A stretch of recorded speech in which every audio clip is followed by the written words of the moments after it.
Greetings and salutations, nerds. You're listening to Praying for Superpowers, a podcast about the deeper meanings, intricacies, and messages hidden within nerd culture. I'm Peter Jordan. And I'm Trevor Sharon, and today we are talking about the death of Superman. Holy Batman!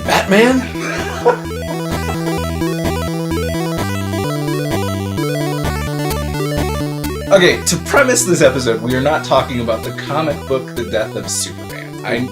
Hopefully that got you in. Just call it clickbait. Yeah. Great comic book. It's awesome. We've discussed it before in this show, so obviously we love it. But what we're actually talking about today, I ran into a professor at a gas station whose car was completely covered in Marvel in Marvel comics that he'd hand painted. So he had, literally covered. It was like someone took pages from comic books and like peeled the images off them on his car. It was awesome. And what he said to me was, it's interesting to me how we have moved away from our heroes and are starting to fall in love with our villains. So he's a teacher, and he's had students who come in wearing the Joker's face on their shirt, or Harlequin, or the bad guys more often than the heroes. Yep.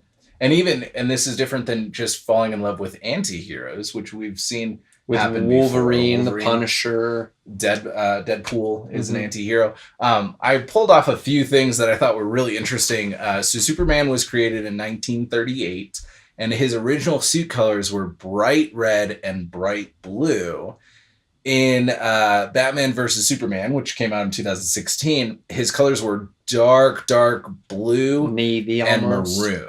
No gold, right? And he had sported the yellow and gold for a while as well. Yeah, and so it's a much darker palette for color. We see the same thing with Batman. He started off with gray and bright blue, and Adam West was Batman. Right. And it was the Batman logo was a yellow oval with the black bat in the middle. And then we got to the Dark Knight series, right? And Christian Bale was full black, disappeared to the night like a ninja. Yeah. And so we can see a little bit of maybe the DC universe trying to play off of the success of the gray, darker colors of the Dark Knight series and trying to pull that into their Superman movies.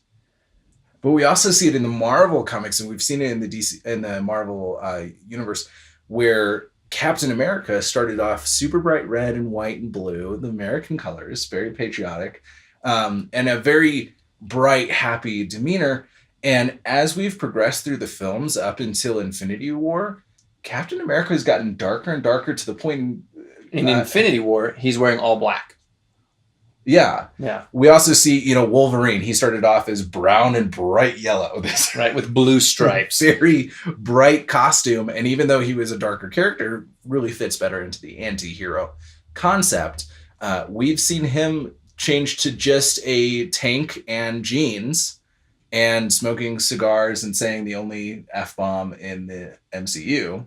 Yep. And I think it's really interesting that we see this happening visually. I don't think that it's just a color choice and like we want them to be cooler. Maybe that's some of it. But I think what's really happening is that we are maybe decreasing the pedestal for what our heroes should be. Yeah. Especially with our culture today is all up in the #MeToo phenomenon of where we are learning that some of our heroes we won't mention. Yeah, we won't get into too much there. But some of our heroes that we looked up to as kids have fallen so far.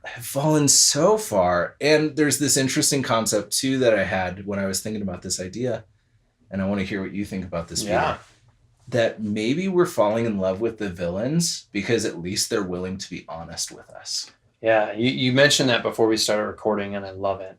I think it's true. We see a lot of heroes like starting to fall. Yeah. In comic books, Captain America. There was a comic book where he says, "Hail Hydra!" Like he's been a Hydra agent the whole time. Right. We see Superman kills Zod. Superman doesn't kill people. That's his thing. Batman doesn't use guns. And then he starts using a gun. Right. And so we see them like we watch them fall from their pedestals, and it just bothers us so much. Yeah. And then we look at the Suicide Squad, and we're like, well, I know Will Smith's a dirtbag as Deadshot, or is it Deadshot? Yeah. Yeah. I was like, he's a hitman, the most expensive hitman in the world. Right. Very skilled with guns. He kills people. That's his thing. And so my expectations are really low. And so when he turns out to be a really good dad, right, when he loves his kid, all of a sudden it's a big shift. Yeah. And I think from my perspective, I think this is a good thing, because I don't think that any human being belongs on a pedestal. Yes. Because we're all human. We all have flaws. Even the most, the best person you know in your life has internal struggles. We talked last week about Iron Man's PTSD. Yeah.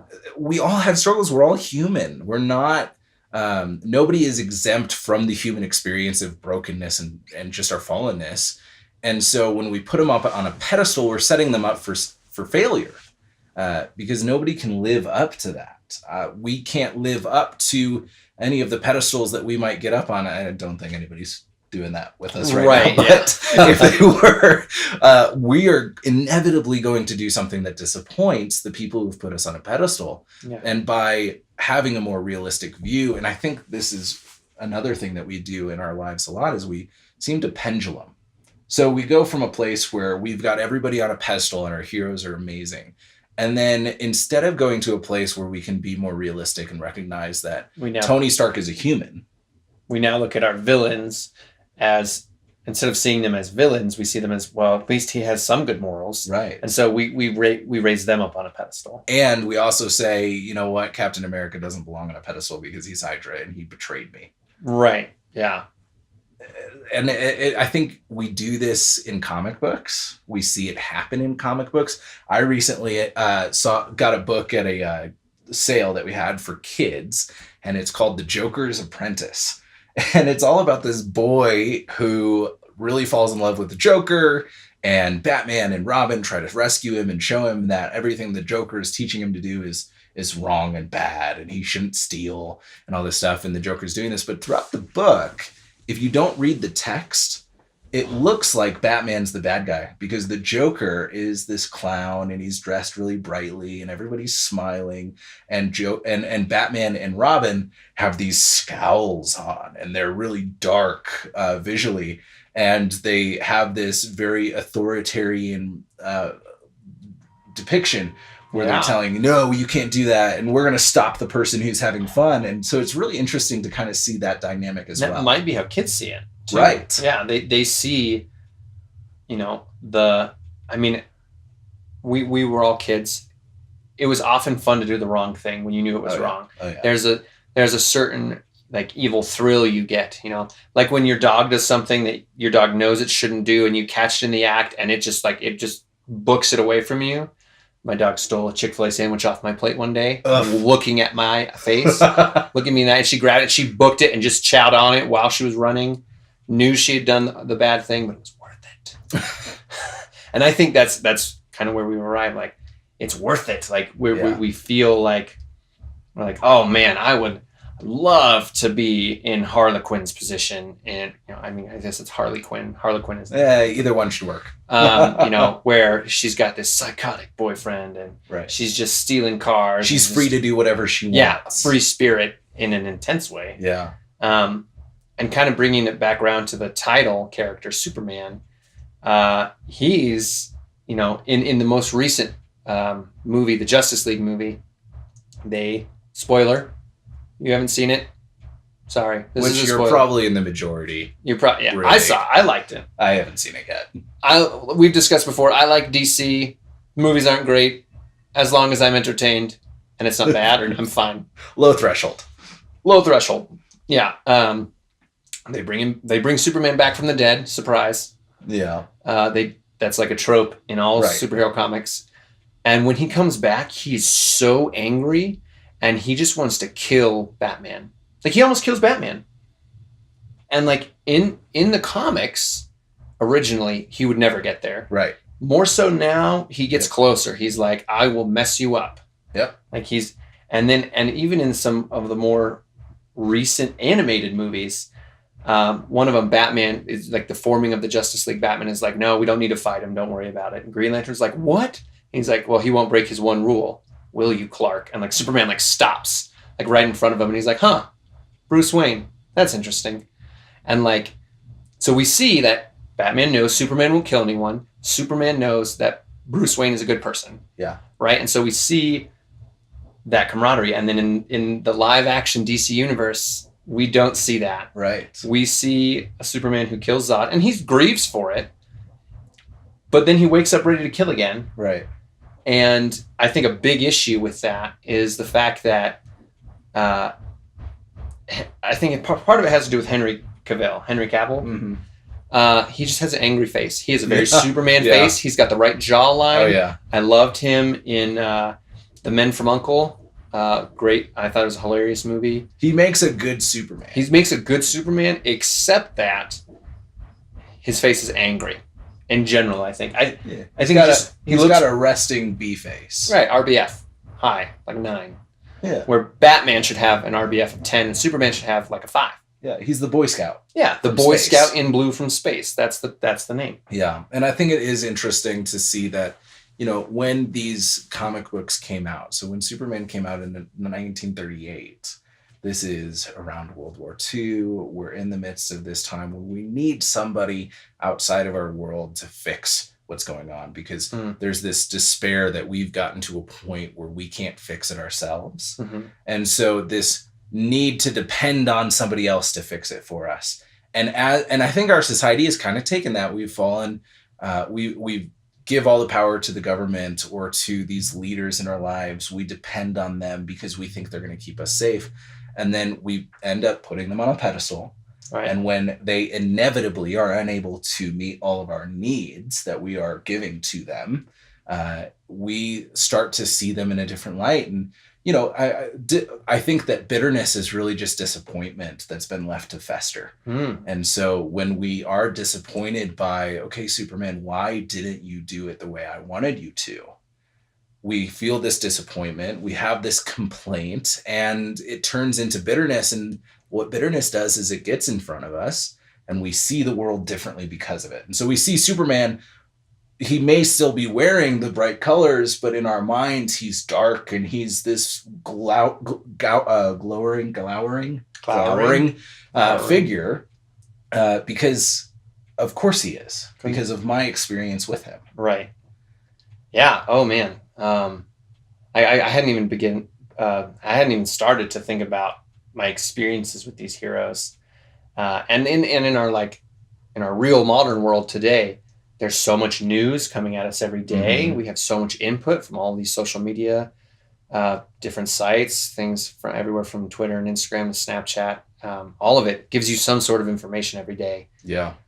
Whether that's from a news source or a friend, you get something constantly. Yep. You're constantly bombarded. And I don't want to get too political, but just thinking about Trump and how we've seen to kind of put someone who has morals that I would wager almost everyone would see as questionable morals in their brother. If you see your brother or your father or your son exhibiting these, you would question that.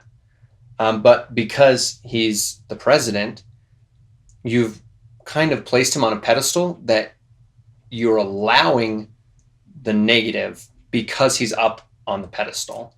And so I think we don't just see the dethroning of Superman being brought down from his pedestal as someone who has killed someone. We see the opposite, where we're like, he should have killed him. Right. It was way better that he killed Zod. And a lot of people will argue like Batman should just kill the Joker. Yeah. What? And it's like, well, is the blood of everyone the Joker has killed since Batman's first arrest of him on Batman's hands for not taking that action? And, that's a real argument. You could argue that. And we've argued about that with like the death penalty for decades and decades and decades as America. And I think that I really like what you said of this kind of taking the side of a hero just because we can't stand to take them off the pedestal. Mm-hmm.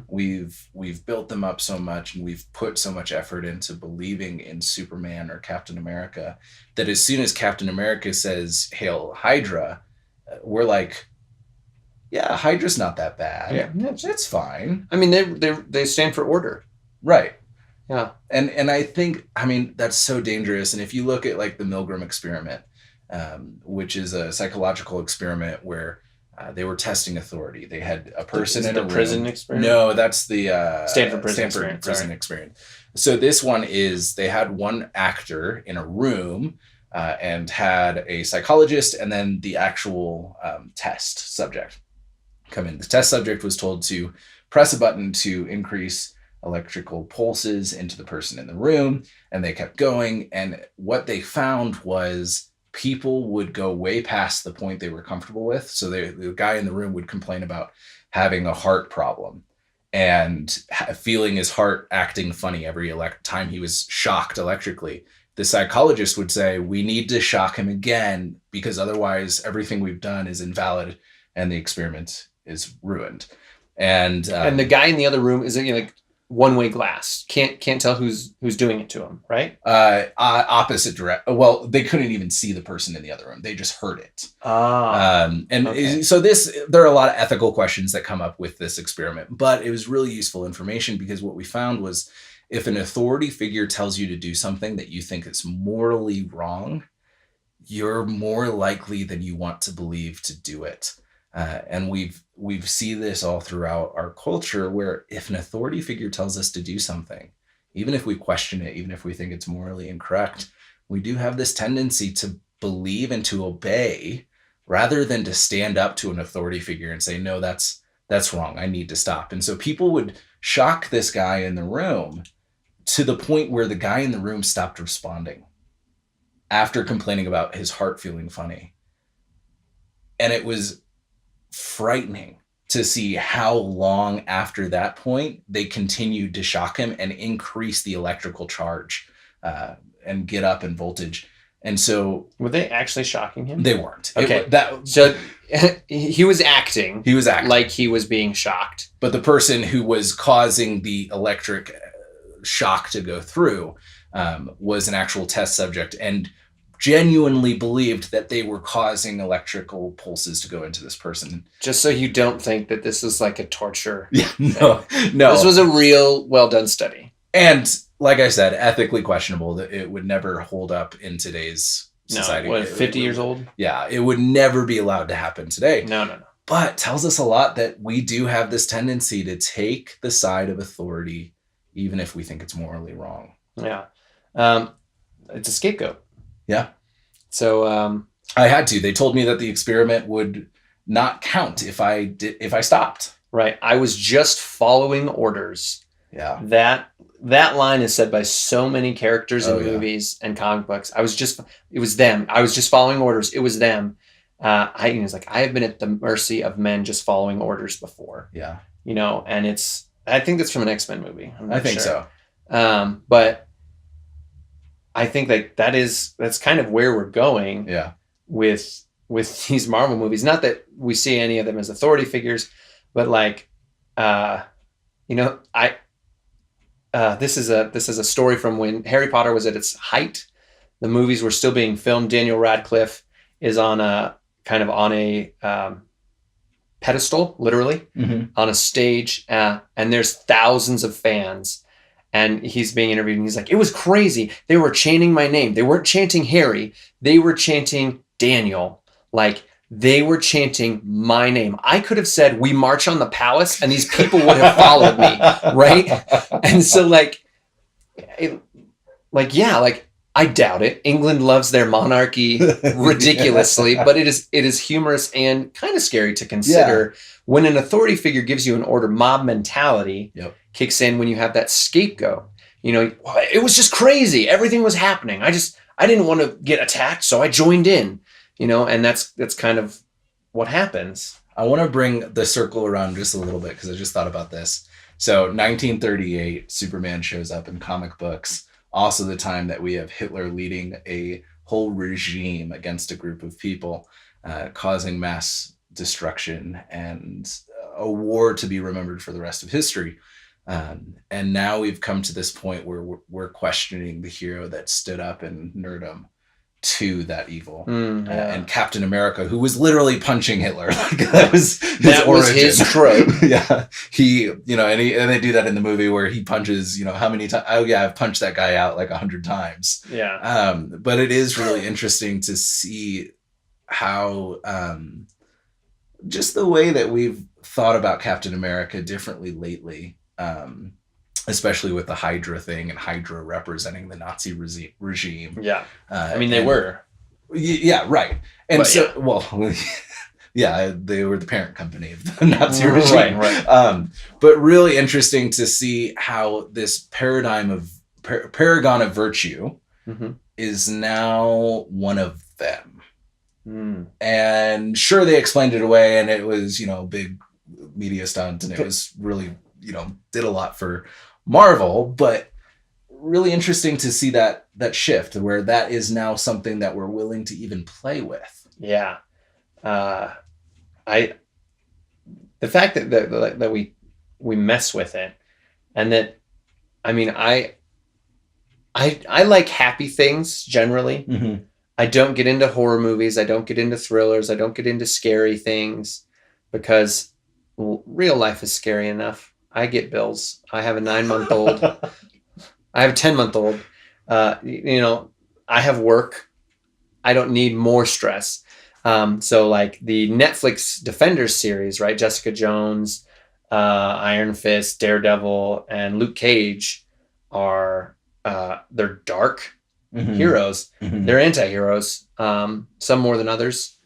And it's kind of like we focus on them in a way that we don't focus on the Marvel Cinematic Universe or the rest of the DC universe, because they're so real. They're these humans. And so it's even easier to put them on a pedestal because we see the human side of everything. Oh man, I'm so much like that character in this way, where you can't really compare yourself to Iron Man or the Hulk, but you can compare yourself to the Defenders. Right. And then you can like kind of look and be like, oh yeah, like you can start raising them up just like you can with the Joker and the Suicide Squad. And the Joker's a little harder because he's insane, but like Lex Luthor is literally just the embodiment of the American dream as a supervillain. He is a capitalist to the fullest extent of that word. Yep. An opportunist. He builds this empire and Trump. Sorry. We're getting more political than I wanted. But yeah, he does. He's literally, he builds this empire. He collects as much kryptonite as he can because he knows Superman will try and stop him. But Lex Luthor doesn't really think he's doing anything wrong originally in the comics. He's a bad guy who's just a businessman. Yeah. He grows into more of a supervillain where he's actively trying to kill heroes after he's been thwarted enough. But when he starts out, he's just trying to get as much money as he can, as fast as he can. Right. Yeah, and it's really interesting to see a pursuit that we have, something we see as good, turned into a villain. And I'm sure we'll do a whole episode on just villains and why do we like villains so much? And why is it that it somehow, if Batman didn't have the Joker, Batman wouldn't be as dark, great of a character. As great of a character. Because I feel like there's a part of that dynamic where the Joker makes Batman better and Batman makes the Joker really entertaining to interact with. Yeah. Also, I just love like thinking about that he's a bat and he's a clown. Like it's just ridiculous. Yeah. And like Superman literally looks like he's wearing underwear in the original comics, which is just funny. And like Wonder Woman was wearing a dress.